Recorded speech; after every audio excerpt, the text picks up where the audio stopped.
Being self-determined. A path to leadership.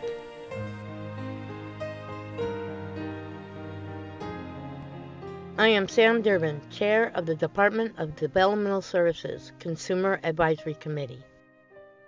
Self-determination and learning about leadership began at an early age. This video will show how families began with a vision for their children to be included in their communities, build meaningful relationships, and self-directed lives. The Consumer Advisory Committee shares this vision, my life, my way. People with developmental disabilities in California will live the lives they want. Families, advocates, service providers, and community members share personal experiences that led them on a journey to self-determination and leadership. From childhood to becoming an adult, self-determination is an essential value for all individuals seeking to express a personal vision for their futures. The first step in the journey begins with the family. Families are creating vision statements that voice what they know is important for their children. Being a young mom and trying to navigate a variety of systems and just proceeding along, trying to do what's best for them, but not really having a vision. Sometimes you had successes, sometimes there were defeats, but not having a vision. And then we've learned how absolutely important a vision is as a way of guiding us. And then, overlaying a plan onto that with some goals. A vision is definitely helpful. Before, it's just like do this, do that, do this, do that. But somehow I think there must be some connection in between. And then, after this class, I realized, actually vision, it's like you expecting what you are going to have later on, and then you starting from now. I'd like for her to become self-sufficient, make her own choices, have a career, meaningful relationships, and very important to be able to contribute to her chosen community. You never know. She might inspire somebody that happens to be isolated. And at one point, once upon a time, somebody inspired me. And it made me believe that it is possible, that they're not going to be just so fragile and dependent on others. These vision statements become the strategy by which families share dreams for their children and create community experiences that expand their children's lives. Children must have opportunities to play in their neighborhoods, join community activities and programs, volunteer, and build meaningful friendships. Vision statements are shared with family, friends, neighbors, schools, and professionals to shape meaningful services and supports. I used to have my vision statement in my mind, and now I share it with the school district, with the regional center, with service providers. And it doesn't need to be just a service provider. Sometimes it's individuals like the coach when she was playing softball. I didn't go to any special league. We went to the regular league in the community. So I had to share my vision in a way they understood, what am I trying to accomplish by being here? Otherwise, other people would look at my daughter as some people have in the past, where she should not be there. The opportunity for successful future employment begins with family and community networking. By connecting with people they know, students build social relationships, increase independence, and explore natural opportunities available to all families. This includes using everyday community resources as a way to meet people, such as inclusive recreational programs, libraries, shopping at local stores, and helping out neighbors.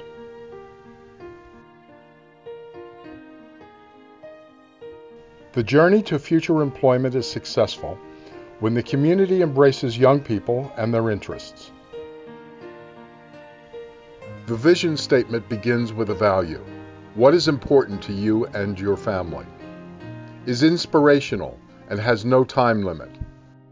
Inspires commitment and energizes people. Goes beyond the way things are today. And is a driving force for services and supports. There are 3 keys to success in providing learning opportunities for self-determination. The first key is the family's guiding vision that honors the child and what is important to him and his future. You need a blueprint. You need the thing that inspires you to keep going when you get negative messages like, why do you want to be included in the community? You have a disability. Or your son makes funny noises. I have an inclusion vision because my son is a part of this community. And I've got a plan to help him be part of the community. The second key is helping the growing teenager or young adult find his own voice through guidance, support, and community-based opportunities. Encouraging independent decision-making and learning in natural community environments helps them develop their own likes and dislikes and build the confidence to express personal opinions. I think it's important for children all along the way to have responsibilities at home, to not be seen as exempt from those typical household responsibilities of taking out the trash and cleaning up after the dog and all those kind of things. When I was growing up, my brother has a disability, and for a while he would get off the hook to do some of those things. And somewhere along the line, my mom got the clue that that probably wasn't a good idea to let him off the hook. And I think that really has instilled in him some work ethic. He's seen hardworking people around him, and he was expected to join in. The third key is supporting the person as an adult to advance their own vision and their life. Self-determination is for all people. Being able to learn and make your own decisions. Have a life that is directed by your own interests. Include your child in age-appropriate decision making.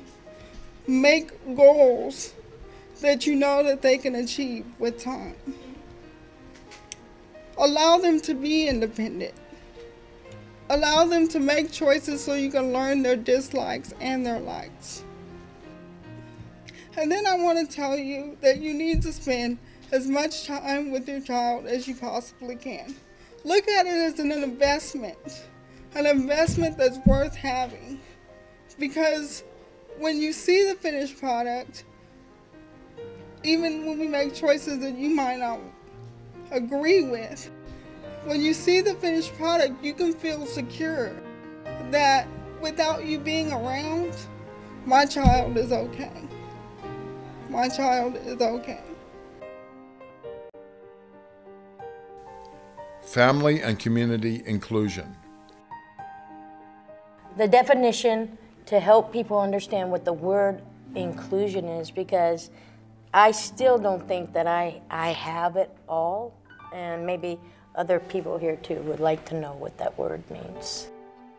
I'm living my life according to my values, but I'm part of a community, and that community values me for the human being that I am. Creating a vision statement has really changed the way we live and the way we handle what we're going to be doing from that point on. It's like we just now have not just a destination, but we have directions on how to get there, and the same directions we're sharing with other people. Contributing to our community is an important part of life. Advocates share what it means to live your vision and build self-determined lives as active, contributing community members. The fact that we are out in the community and having our own jobs and working, or maybe our own business, makes us a part of the equal world. The fact that people might say, well, you have a disability and you can't work in our society, well, they're all wrong. People with disabilities are working out there and owning their own business. They're there every day. They work all day long. They give 100%. When you go out in the workplace or you go out in the community, you never know who's watching you. And when you do go out there, you're giving somebody some inspiration. You're giving them some kind of encouragement. You know, you just give them something and you never know that that made their day. My message to the parents is treat your son or daughter equally. Look at them for who they are as a person. Look beyond their disability, because if you don't do it, other people won't. They have to see your example and stand up for them. Your children might be a little too young to stand up for themselves, so you have to teach them the ropes, how to speak for themselves, how to voice their wants, their needs, and their desires. Being a good neighbor. Having relationships with businesses and organizations. Being an involved community member. These are keys to community inclusion.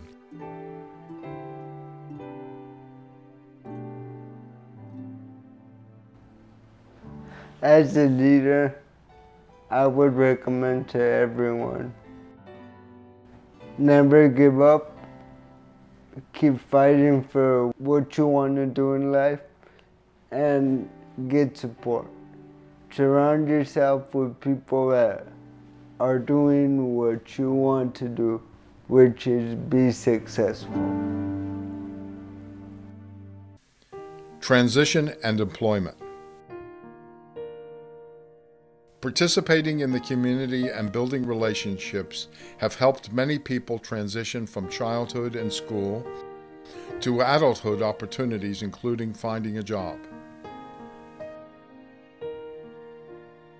Being able to connect with others has led to building leadership skills and job opportunities.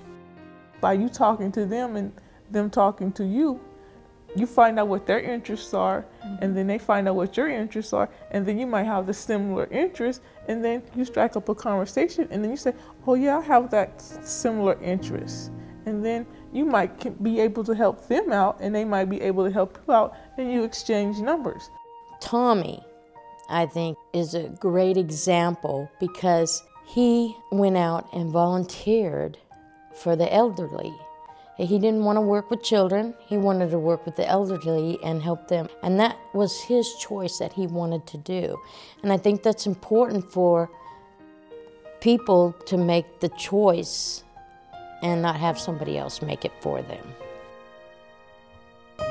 I'm interested in healthcare myself, but I've been offered a job in the laundromat. What kind of advice you can give to me to see that I really want to get into the healthcare field as a person who has a developmental disability? I have some skills. These are my skills. Have those written down very clearly, okay? Explain to them, there's going to be a lot of opportunities with the baby boomers retiring and needing some care at some point, with veterans coming back, needing services. I want us to be looking in those fields. I am a caring person. I know how to follow instructions. I have some training in this and that. Explain your skills and your assets, and then you need to insist on it, like anything else you do in your life. And then I got a phone call 2 days later and said, would you like to be a part of our family? And I said, yes. And now I have the job.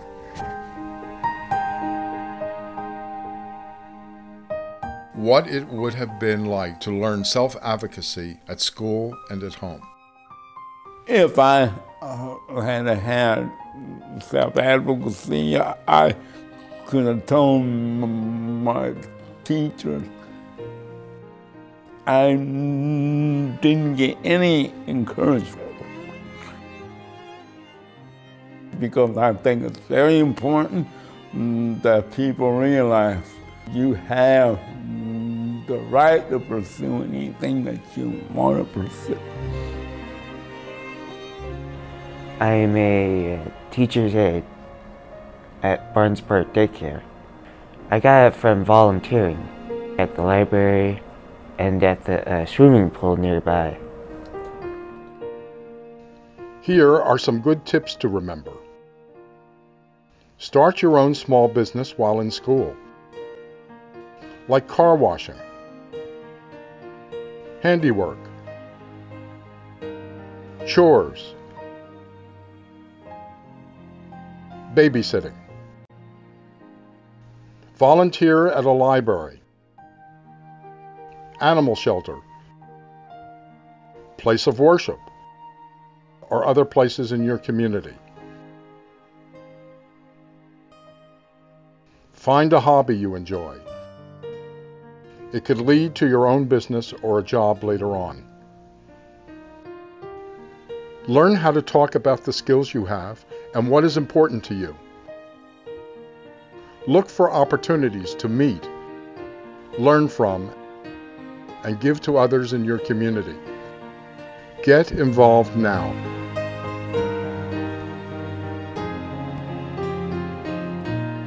What it means when children have a future plan for work, college, and living independently.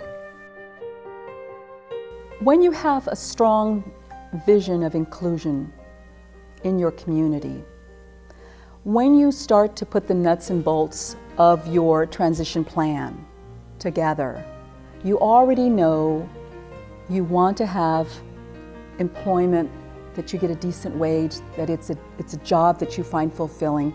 You know you want to live in the community independently as much as possible. You want to have friends. You want to do fun things because you've already talked about it. You've written down your vision.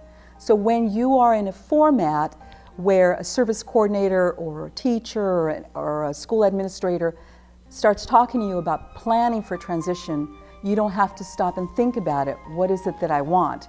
You already know. Whereas if you don't have an inclusion vision, every year is a new year. You always have to think about what is it that I'm supposed to ask for. So you're not asking for anything.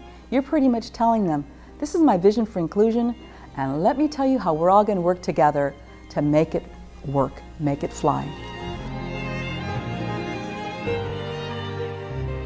For Nick, it gave him a sense of responsibility, other than just saying do this and do that. It has taught him independence, which I believe we could never teach him unless he learned it on his own. He's very comfortable maneuvering around the city and getting to know his community as well as the community getting to know him. And it's not something that we had to manufacture for him. He pretty much did it on his own. At first I was the one keeping her just in a cocoon, trying to keep her from harm, but at the same time I was just depriving her of being able to have relationships, to meet people, to let them meet her, for her to be involved in society. So it is very important to develop those relationships, to be in contact with your neighbors, with the people around the areas where you usually go, and not to stay isolated. Creating a vision, creating community opportunities, building personal relationships, and having a plan to move from school to work are steps toward a self-determined life. When you network, you go out into your community, you go to the library, you go to your local store, you go to your cleaners, you go to your public park. Wherever you go, that is your community. And whoever knows who you are, where you are being seen, that is your community. Tammy Bacharach shares why it is important to build a transition plan from school to work. I think that a transition plan is really important for families so they can start thinking with their family member what they want to do, what their life is going to be like. I think sometimes folks with disabilities don't get asked that question when they're young. When students explore their interests and gain work experience while in school, the foundation for career building begins. Work experience can consist of an after-school job or volunteering. These can lead to full-time jobs after they finish school. Students find employment after high school through personal connections to people they meet along the way. Remember, getting out and getting involved is vital to obtaining future employment. When someone is working and active and interacting with other people on the job, they feel like they are contributing, they feel like they have self-worth, they feel that they are a very typical person. Advocates across the state have voiced interest in and need for meaningful employment.